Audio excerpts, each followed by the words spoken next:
Hello, everyone, and welcome to Black History Month conversations uh, around Black History Month. Mhm. How are you guys doing today? I'm doing good. Good. How are you, How Miss are you? Kimberly? Good. Fantastic. Thank you for joining my line leader coworkers here. So let's just dive right into it. This happens to be one of my favorite months, a month that is near and dear to me, as I'm sure it is to you because you volunteered to be a part of this discussion. So today we'll talk about a couple of different topics, mainly around education, but all around Black History Month. So I'll just kind of give my opinion, but I don't want to dominate the conversation. I'll kind of go around the room and see your input on these questions, and just feel free to kind of talk about your thoughts, your ideas, even if we go off script a little bit, always interested in everybody's story. So, the first one I want to know is, what does Black History Month mean to you? What does it represent to you? And I think I'll just start out with you, Colin. Yeah, for me, I think it's one of those things where it's a big month because it's super important, and I think the biggest thing to me what Black History Month means is like educating others on the history of like Black people, whether that's through like movies or music or anything. But for me, like the biggest thing I like to take out of it is like education and like how to educate. It's a month where we can like educate others on our history. And sometimes just in general conversation, people can learn things. So it may not be, really specifically going out to educate, but just in just your daily conversations, you don't know how much people are listening or that they catch up onto. So maybe not direct education, but you've probably said something to educate or enlighten someone. And Yeah. then I'll skip to Veronica. Veronica, what does it mean to you, Black History Month? Black History Month means a lot to me, especially since I just had a baby boy. So it definitely is a little bit more intense now than what it was a year before. For me, just like how Colin said, it is about education, and it's also just about really grasping like the heaviness and the history of Black Americans, and just realizing for me that our people were like held hostage for 300 years on the land that we like live on day to day, and that we had to fight for us just to have our freedom, and we continue fighting for us just to have like the equal piece of the pie. And it's like the month where we can say out loud, and I feel like without judgment, that those things did happen and they directly affect our lives today. Versus I feel like every other month it's kind of like we're just trucking along and living life, and we're not truly acknowledging the hardships that we had to overcome and still the things that we face today. So it's a lot. Mhm. I love that. And just off script for a second, do you believe it's very important for us to say to people, don't forget? We can't forget. Yeah, I mean, and people, definitely say like it was so long ago. And my husband, Jordan's dad, just passed away. He was born in 1924, and he had to go like he couldn't go to college at a normal college. He had to go to a HBCU because, of course, he couldn't attend just a normal college, normal, predominantly white college institution. Absolutely. Sometimes people do have that thought or that feeling of, hey, this has been so long ago, you should just kind of get over it. So you make some very good points, Veronica, about keeping it relevant, you know? Asia, last but not least on that question, what does Black history mean to you? Yeah, so like everyone said, of course, I feel like Black History Month is about education.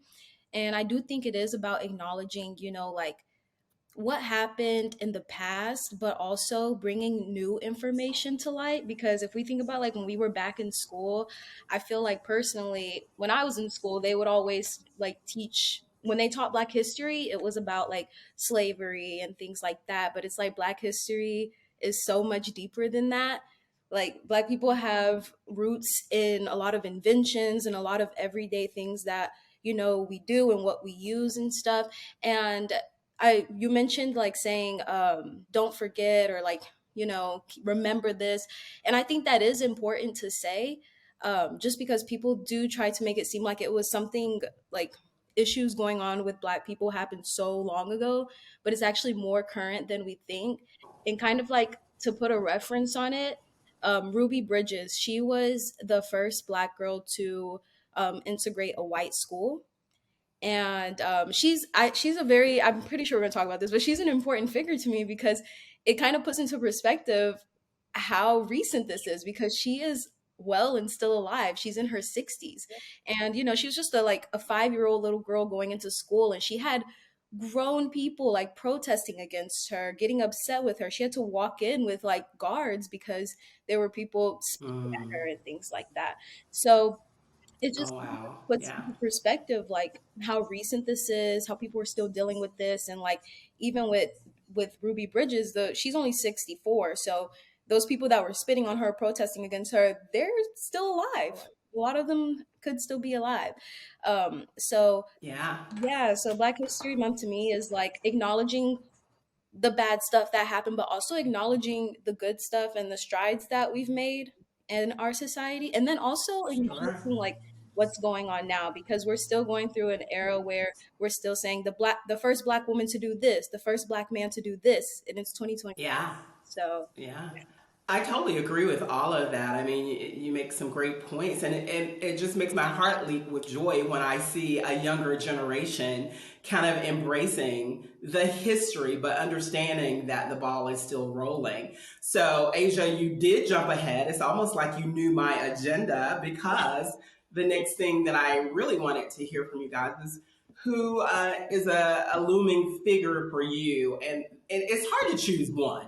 Actually, when you said Ruby Bridges, I'm thinking, oh God, I should have chosen her. But who do you see as being on the forefront of that battle for representing the struggle and the victories yet to come when it comes to Black history? So you talked about Ruby Bridges. Veronica, does someone come to mind for you?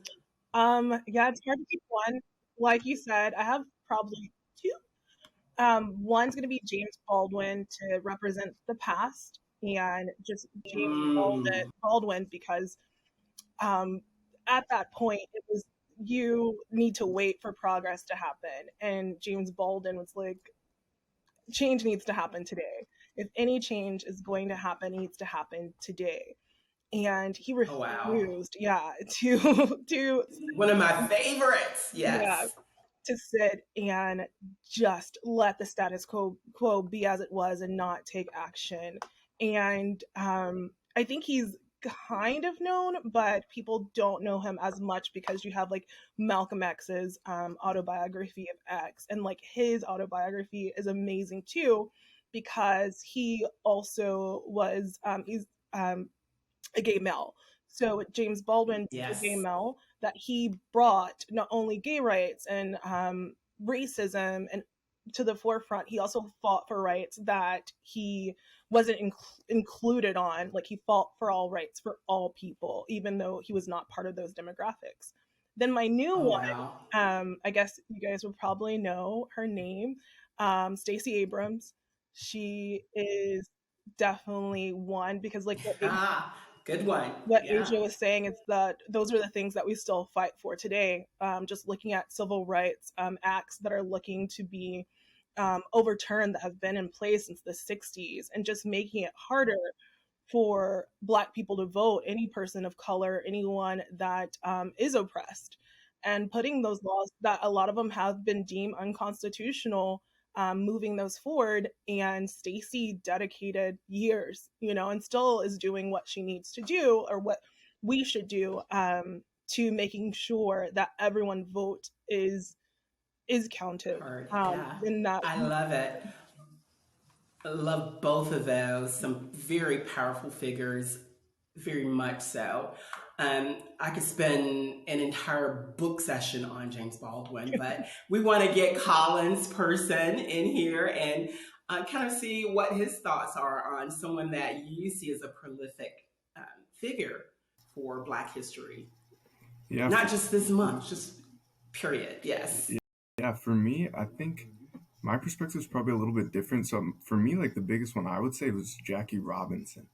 Yeah. And I think that's like I played sports growing up and I played hockey, so it was kind of similar to Jackie Robinson in a way where it was like I think for me what he did showed that like you don't have to like look like everyone else to like do something, and like he did something where it felt like people like him shouldn't be there.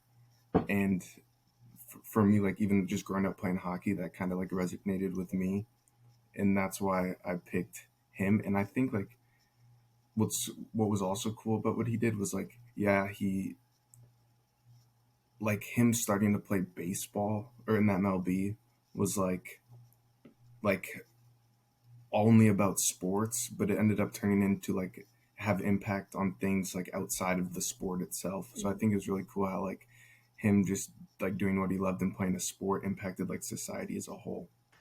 You're absolutely right. Now, obviously, a lot of this generation probably wasn't even aware of Jackie Robinson until Chadwick did the movie 42. It's a powerful movie where he portrayed Jackie Robinson. But you're right; it not only impacted MLB, it impacted the politics around it. So I struggle for finding one person because there's a movement, right? And that includes people that are in the forefront, like Dr. King, of course, the one that everybody knows, and the Malcolm X's. They're out front. But so many people forget those that were on the front line of the struggle, those that got the water hose or got sicked on by the dogs, or those that walked when there was a boycott in Selma for the bus. So everybody knows Rosa Parks, but what about all the other people that said, no, we're going to stand up and we're not going to take the bus until we can sit up front? So I think my heroes obviously are the known ones, but are those unsung heroes that nobody will ever know their name, So I think about those people and the gratitude that I have for them. But Asia, I do want to touch real quickly on something you said about just nobody knows the inventions. I was a museum guide. I think Veronica may have heard me say this before, but I worked at the Harriet Tubman Museum. She's one of my sheroes, but at the Harriet Tubman Museum. And part of that museum, the Black History Museum in Macon, Georgia, just outside of Atlanta. But there was a whole area where there's Black inventions. And I'm, sad to say, I didn't even know half the things that we should have credit for. Everybody grew up, at least in my generation, with George Washington Carver. That was it. But I had no idea there was a Black man created the stoplight, the ice cream scoop, the that kind of thing. The pencil sharpener. Well, back in my day, you went up front and sharpened your pencils, but huge things like that. A whole room full of inventions that nobody would ever know to be attributed to the Black culture. So I wish I could take that one exhibit and just put it in every elementary school. Speaking of which, let's get into education, which, Martin Luther King said education is the key. He was nonviolent, but his whole premise was to be educated was to give us equal playing field, or it should. And the whole idea, one of the questions that we had starts with a statistic that was given to me, and one that I didn't know, and that was if during elementary school a Black child had at least one Black teacher, they are 13% more likely to go to college. And if they had at least two Black teachers, that almost triples the chance for them to go to college. Blew my mind. It's like, wow. So my story with that, and I want your thoughts about that and why that might be the case. But I can tell you my story because I'm from a generation, and we try to look good, but I'm from a generation where there was, when you lived in a black neighborhood, you went to a black school. And when I say a black school, I mean it was a black principal and all black teachers. So that was all I knew growing up, from first through like third grade. It was like, okay, that was normal for me. But I remember so vividly to this day the inspiration that I got from seeing someone who looks like me standing in front of me, teaching me, inspiring me. I gave her credit before she passed a year or two ago, but my first grade teacher, she led me to believe that I could be anything in this world I wanted to be. She said that I would look. I sound like the help. I was smart. I was pretty. I was important. So she said all those things to me, and honestly, to this day, well, most of those things I still very much embraced and went on, obviously, to college and those kind of things. But what do you think about those statistics, and why do you think it matters having a black teacher? And I'll start with you, Colin. Yeah, that's interesting because I think that's something that's really important. But I honestly, I don't think I ever had a black teacher till I was in high school. Like I didn't have, not in middle school, elementary school. I don't remember. I feel like I would remember if I did, and I don't remember any till high school. But Same. like the good thing for me though, like is like when I did, it felt like it was at like a really good time for me because I didn't know exactly what I wanted to do, and I was like a junior in high school, and I played sports my whole life, so kind of like what I felt like the only thing I could do was play sports. Like that was kind of like what defined me and what everyone knew me for. And so I wasn't like I wasn't super like good at school or anything, and she kind of like helped me like realize like how smart I actually was, and that like that wasn't the only thing that mattered. And so I think that like was that's what like sticks out the most to me about her. And it's kind of funny because we still talk. Like she has my Instagram, and we still talk. So it's Oh, really? What's her name? Miss Murray. Miss Murray. Okay. So Miss Murray had an impact on your life. Asia, what do you think those statistics mean, and the why behind all of it? Yeah, so I think those statistics are actually very mind blowing because um I don't really think I've really had a black teacher either. Well, I did have a black teacher in my first grade year, but she wasn't the best example of what a black teacher could be like in the school, I think. Uh Mm. yeah, but Mm-hmm. it's still like a mind-blowing statistic because even through my lifetime, that's the only black teacher that I've ever had. And so Yeah. that's still good to see. I will say that it still like shocks me sometimes when I do see, like, for example, I just finished my last semester of college, and I had this one class, and there was always a class right before my class. And sometimes I would walk into that class early by accident, and the professor was a black woman, and she looked young, probably like in her 20s, probably early 30s. And that was always mind blowing to me because I'm like, I've never even had a black professor, like, because I went to a PWI. And so that was pretty cool. And I know one time I like went into the classroom early. All of her students had left, but she was still there. And I just was curious because like every time I saw her, I was like, oh my gosh, like a black professor. And I like asked her, I was like, so what do you teach? And she's like, I think she taught education. She taught for the School of Education at UNT. So she's teaching the future teachers, basically. Um, and it Mm-hmm. was really cool to talk to her, especially because she was a young black woman. But I do think that it definitely can impact people in an amazing way for sure. Because I mean, Yeah. like I said, I've never Definitely. had a black teacher, even growing up in high school or middle school or anything like that.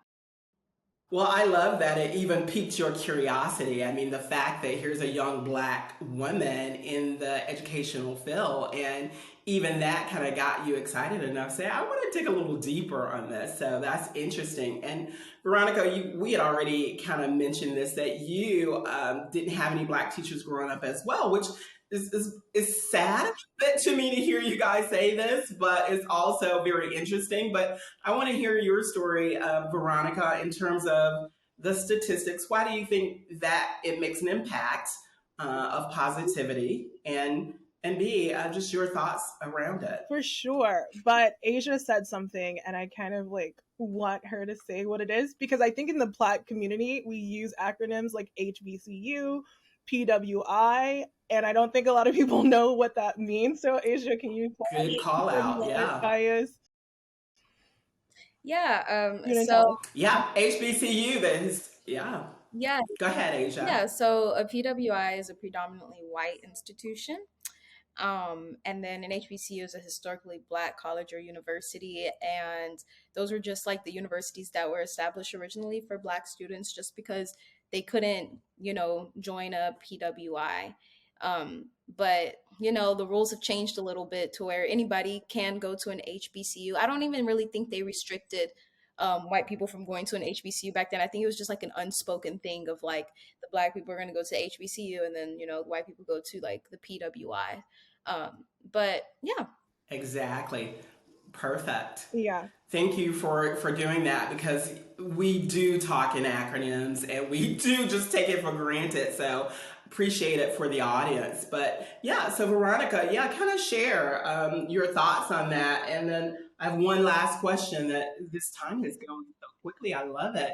But one last question, or a couple of last, that I want to get to. But your thoughts on those statistics? Yeah, the statistics definitely it makes sense overall because how Colin didn't have someone that looked like him and that just shared that not same culture because it also depends upon like where you live and all these other things. But someone that we can look to and say, all right, they're doing this. I have these slew of options, that I possibly could do.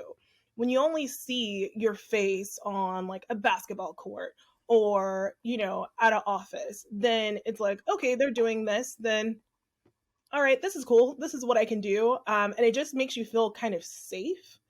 And so when you don't see teachers, it's just not that you don't belong, but that is that opportunity really for me?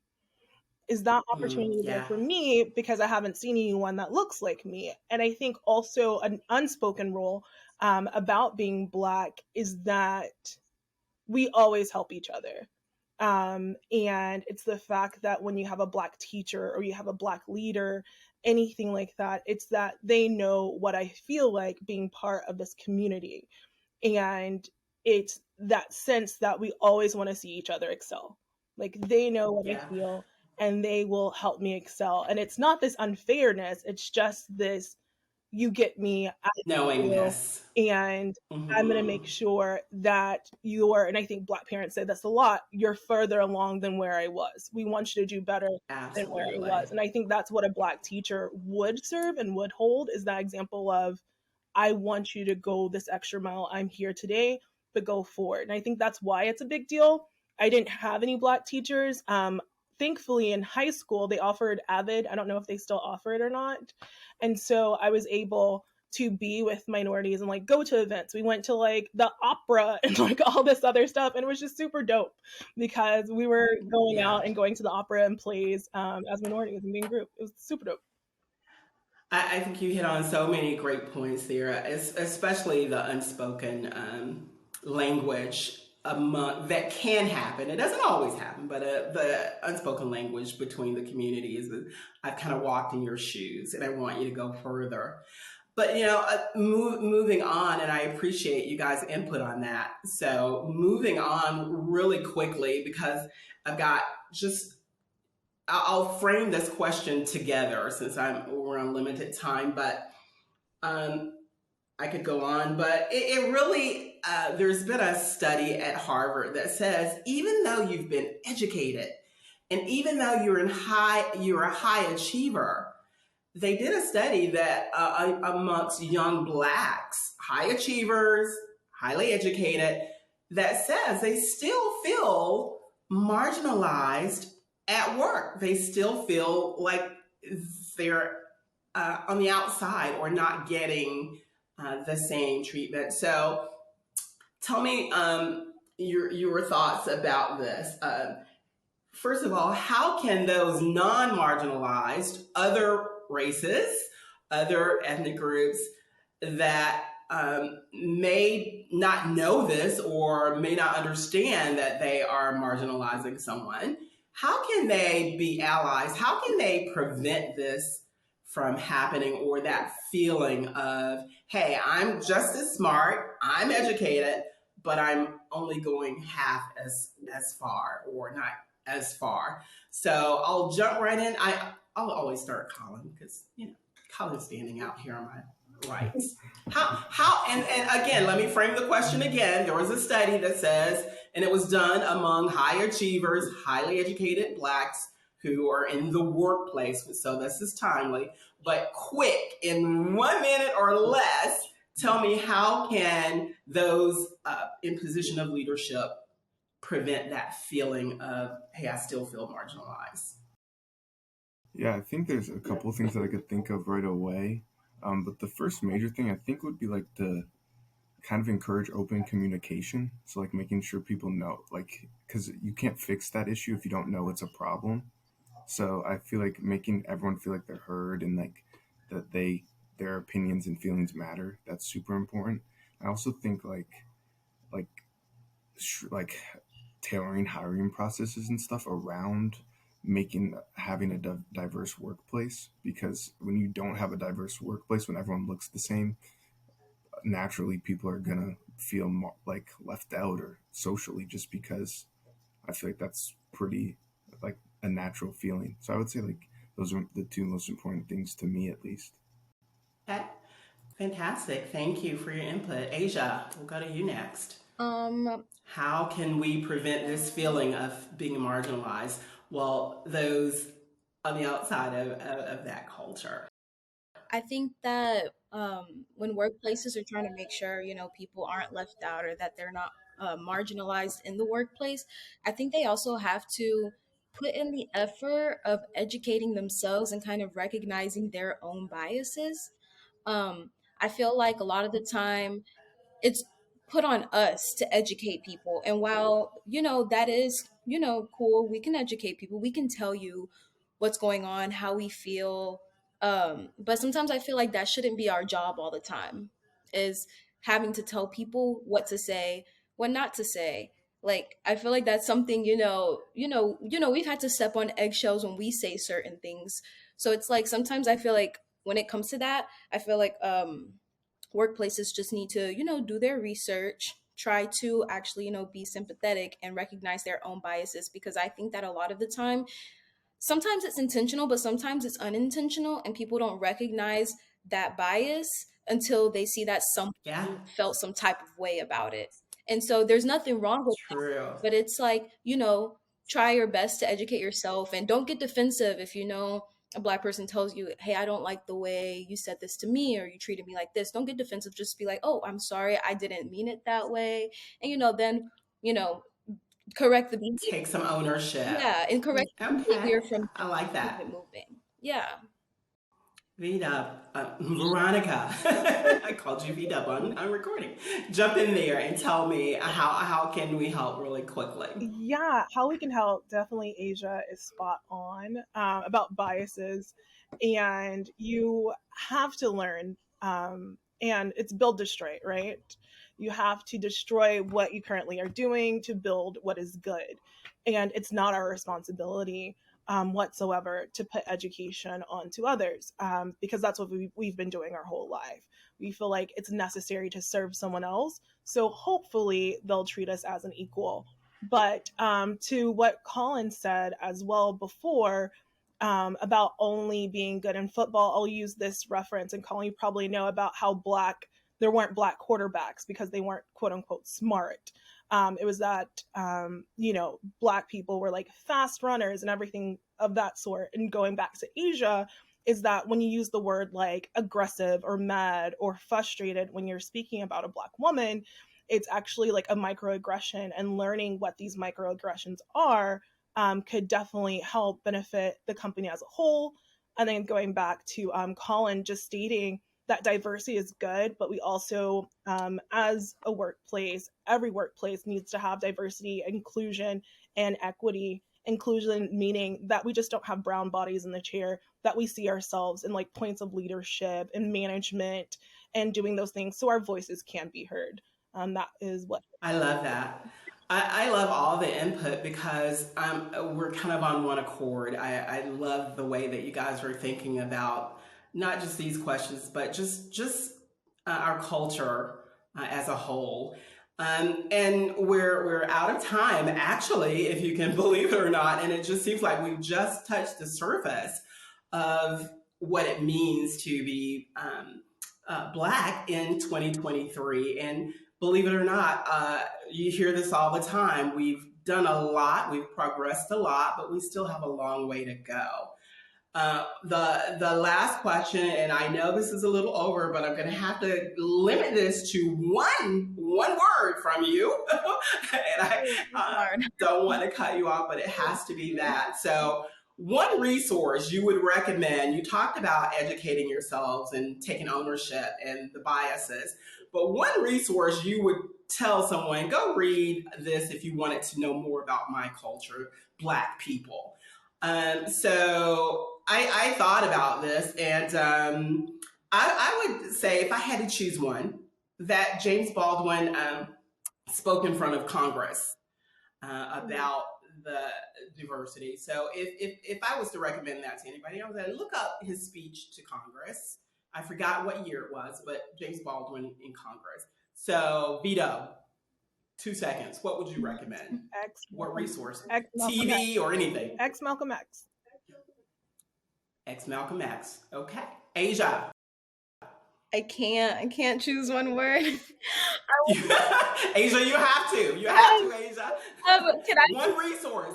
It could be a TV show. Wait, Martin.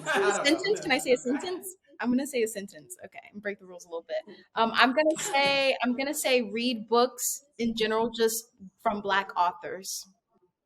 Okay, fantastic. Oh, that was not that. Okay, Colin. One resource. I'm a big museum guy, so I would say like look at like museums, and nowadays you don't even have to go. Like you can just there's virtual tours. You can like literally like go to a museum at home and go through everything. It's pretty cool. So I would say that. I love it. Well, thank you. Check out the Harriet Tubman Museum in Macon. So they've replaced me as a live guide.